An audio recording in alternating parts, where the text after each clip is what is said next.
今天我们这个国宾大楼呢，是一个非常地标性的一个建筑物，它73年的时候就已经完成了，所以现在的屋龄已经高达38年。那在这个过程当中呢，我们发现国宾大楼因为过去年久失修了以后，慢慢的丧失往日的光彩。那我们希望说它能够重塑旧日在台南的一个地标性建筑的风貌。所以这次呢，特别来争取这样子一个补助跟维护整建的一个工程。国宾大楼它的位置非常重要，它前面就是我们台南市最重要的公车转运站，然后它的对面就是我们的台南火车站的正门口，所以可以说它就是在我们台南市的门户，只要从台南火车站一出来，就可以看到在这一栋国宾大楼。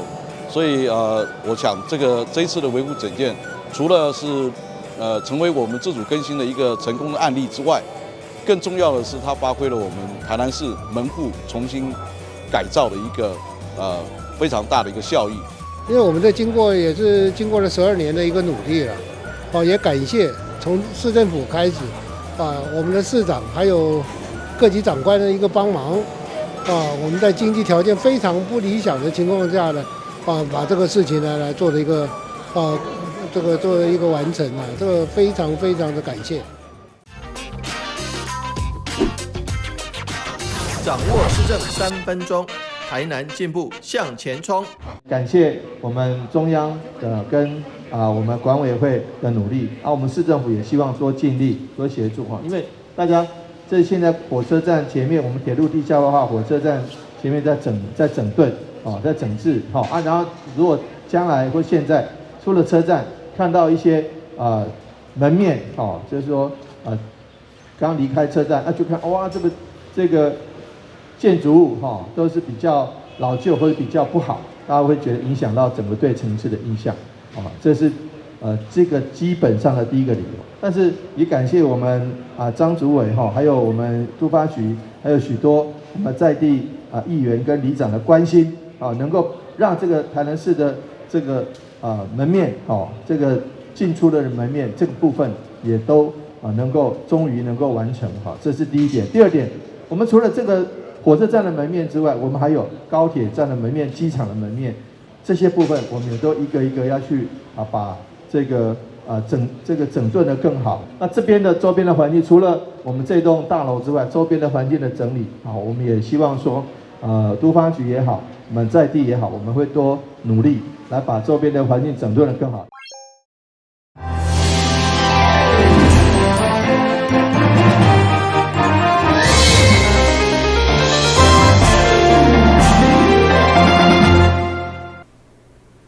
大家好，我是秦美纯，欢迎收看2月8号礼拜3的中嘉台南地方新闻。台南市议会上午召开第一次临时会，这嘛是新科议长柯丽丽当选以来首次徛上主席台。不过因为正副议长贿选案，议长柯丽丽日前才以150万交保，引发议员卢坤福率先开炮，用柯丽丽进前要求前议长李全教下台标准。嘛要求柯丽丽请假，讲伊无适合做主席。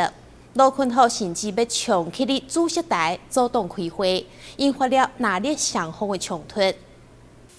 议会8号上午召开第4届第一次临时会，这届有真侪新力军加入，10点议员就过半数开议。不过一开始，除了议员张世贤抗议开会地点拢伫永华，无符合公平正义，向议长请命以后，就限制正副议长贿选案风波。会中议员卢坤福等人以权益问题轮流发言，要求柯议长针对涉案表态，加上民进党中央天权的处分，要求请假无适合做主席。过去你全教，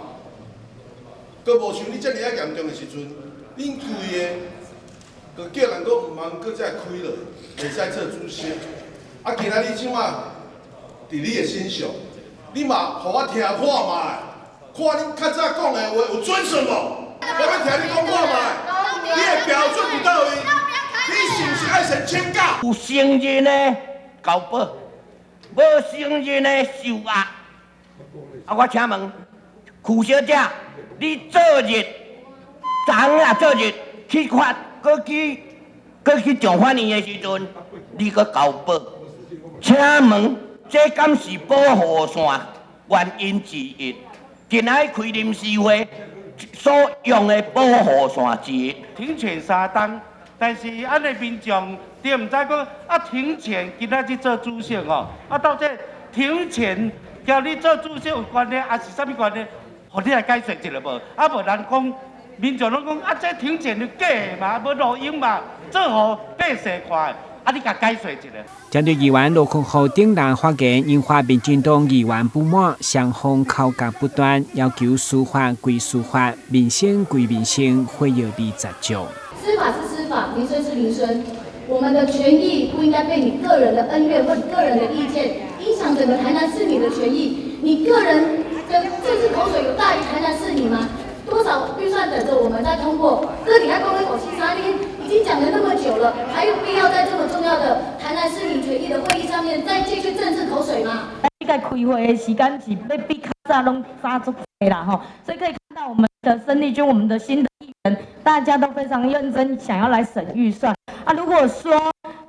卢议员提出来的意见，但大家也都给予尊重啦吼。那应该回去审视你们国民党林芝妙都没有请假了，我们只是进来审预算，请什么假？我希望赶快恢复正常开会的程序。议会临时会开议焦点变成质询议长，柯丽丽表示，伊尊重同事的发言，不过强调以社会民生为重，不爱政治斗争。你对我个人有意见，我接受，但是我即马讲话，司法归司法，政治归政治。我即马徛伫遮主持会议，是为了台南市民的福祉。我想嘛有真侪人打电话甲我加油，嘛有真侪党民甲我加油。所以我想请咱迄个议员，你该讲的电视机头前的朋友嘛拢讲，主席由别人来担任。电视机头前的朋友嘛拢听到。不过，尚未到议长宣布停止讨论开始进行议庭的同时，议员陆坤浩拍算重启的主席台，爆发阻挡甲推塞冲突。你动作莫遐大啦，一个来保护你就干不台啊顶得，无必要啦。咱讲这个大家有咱来理解，拢会注意啊。先拜，好啦，先拜。你要咩解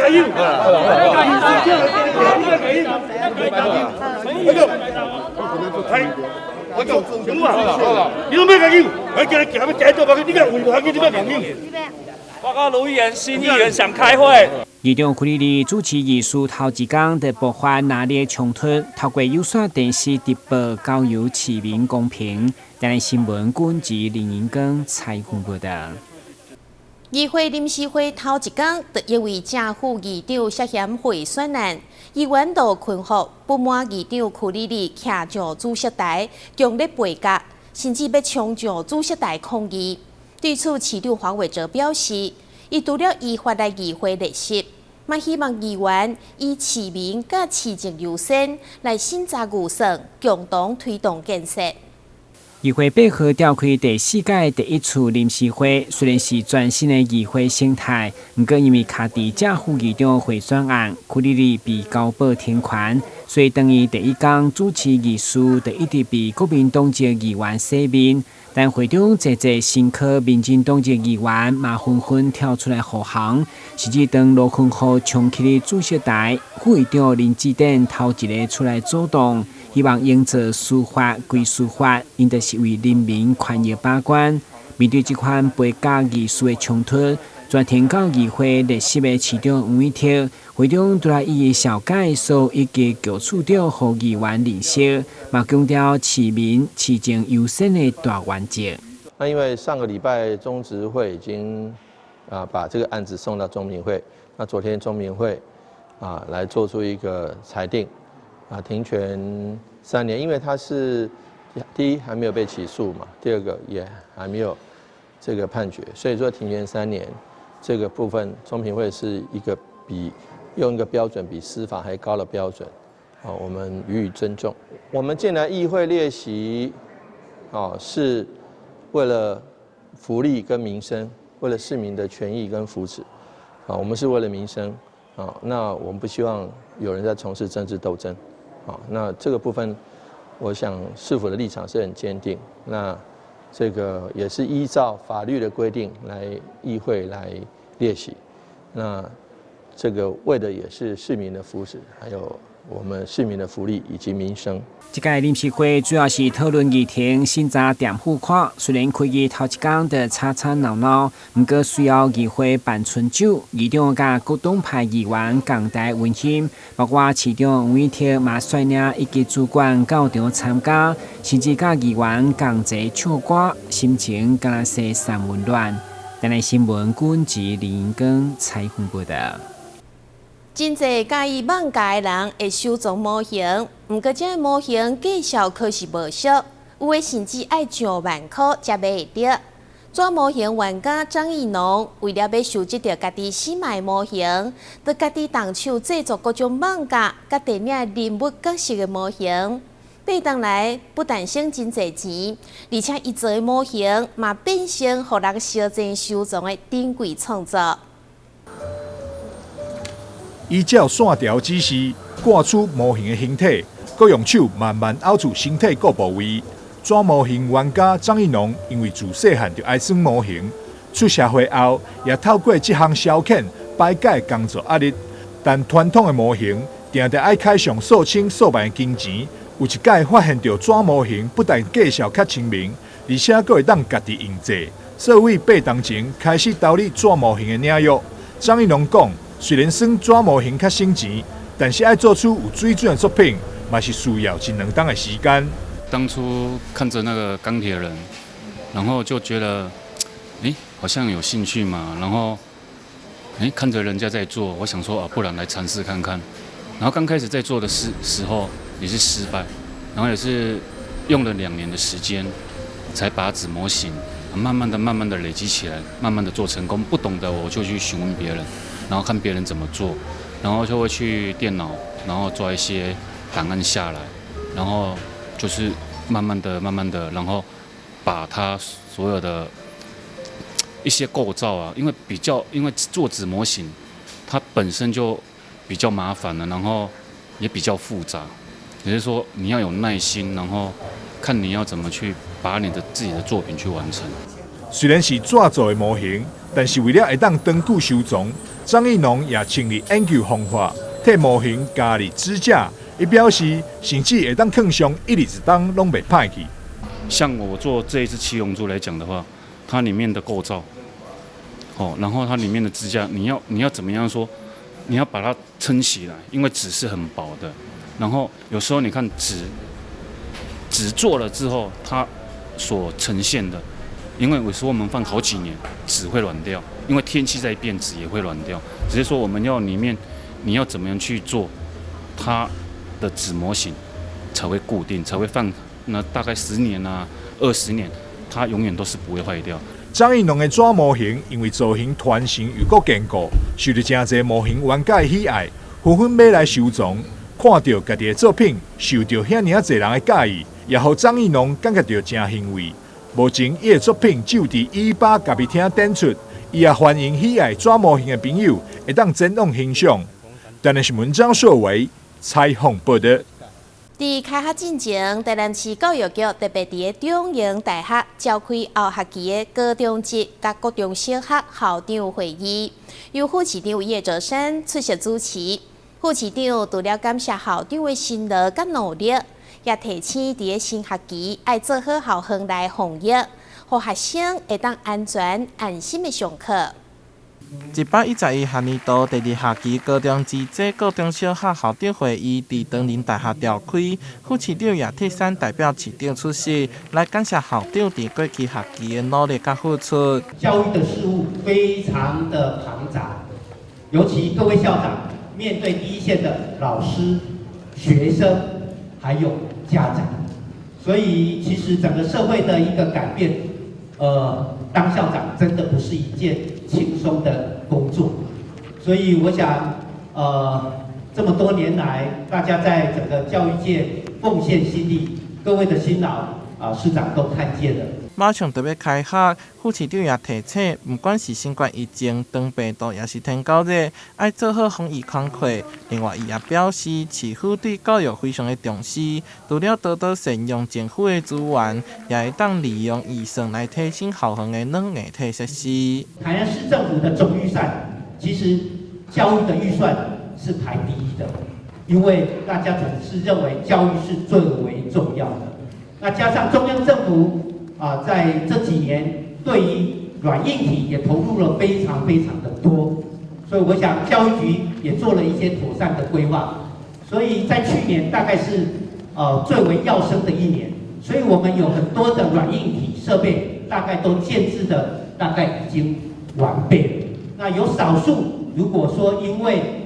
工程招标等等不顺的部分，也麻烦各位校长务必赶快加速来把它完成。会议当中，教育局长陈新辉说明台南市课中差异化教学政策，也安排教育局各单位以及体育局说明第2学期的工作重点，协助校长伫新的学期继续精进，保障学生的学习品质。台南新闻杨顺怀采访报道。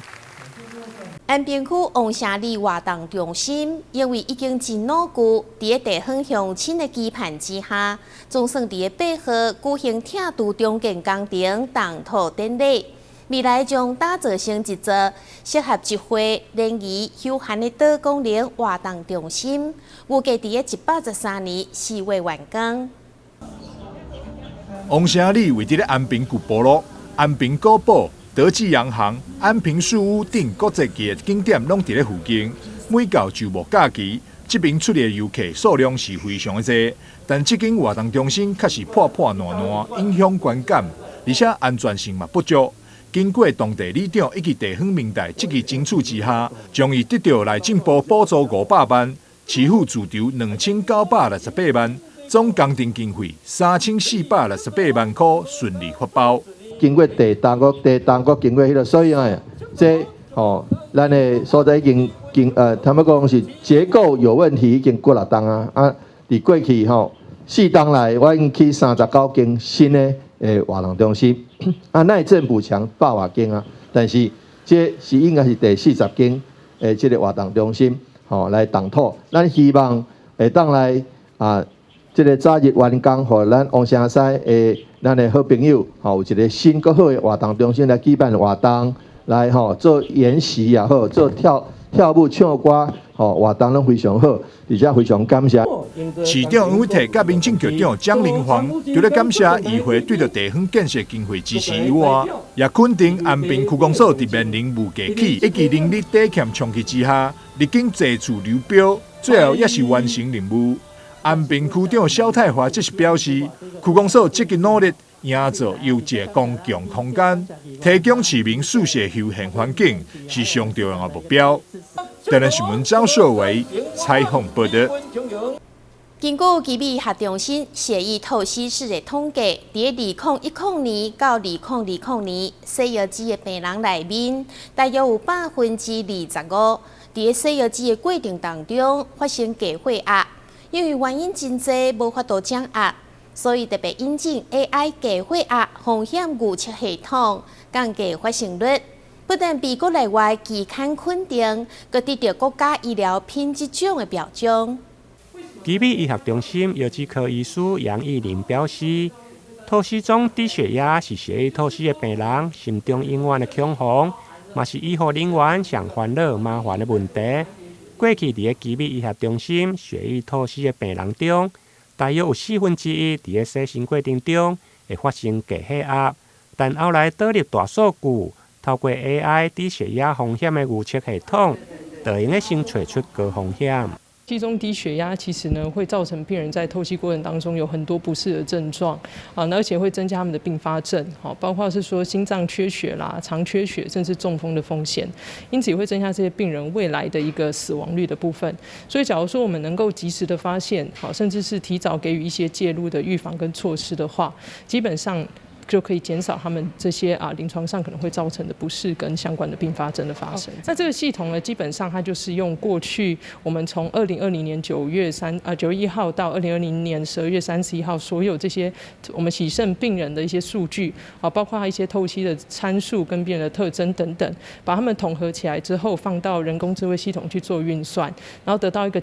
很准确的一个模型。那它的一个比较跟市面上一些系统比较起来的话，它可以用最适当的参数的值，数目不会超过30个，就可以得到非常准确，不亚于国际的一个系统。所以目前的话已经上线有做使用甚至是有搭配我们护理端的透析照护指引流程等等，让我们病人的这个透析中低血压的发生率明显的下降，大大下降，由原本的大概25%可以下降到20% 左右。临床使用上的话，如果我们可以预测到病人他有低血压的一个风险，那我们就可以提早的做一些防护措施比如说我们可以先抬高病人的双下肢，再来的话我们可以调整病人的脱水的速率，还有他的脱水的血流量。那这样子的话，可以大大的降低病人在透析过程当中低血压所导致的不舒服。因为如果病人低血压的话，那我们就没有办法继续透析，那相对之下他的脱水量就没有办法就是达到今天的一个量。那这样子的话，病人累积水分的话，他又带到下一次，那这样子其实也会增加病人肺水肿或是有身体上一些不舒服的一个风险。透过 AI 大数据加照护指引的监控透析的风险，不管是透析前或者是透析中，两阶段的风险预测，大大降低透析中低血压的发生率5.5%。目前奇美医学中心嘛将这份的成果发表在国际加台湾药剂医学会的期间，更加得到第23届国家医疗品质奖智慧解决方案的标准肯定。台南新闻林根采访报道。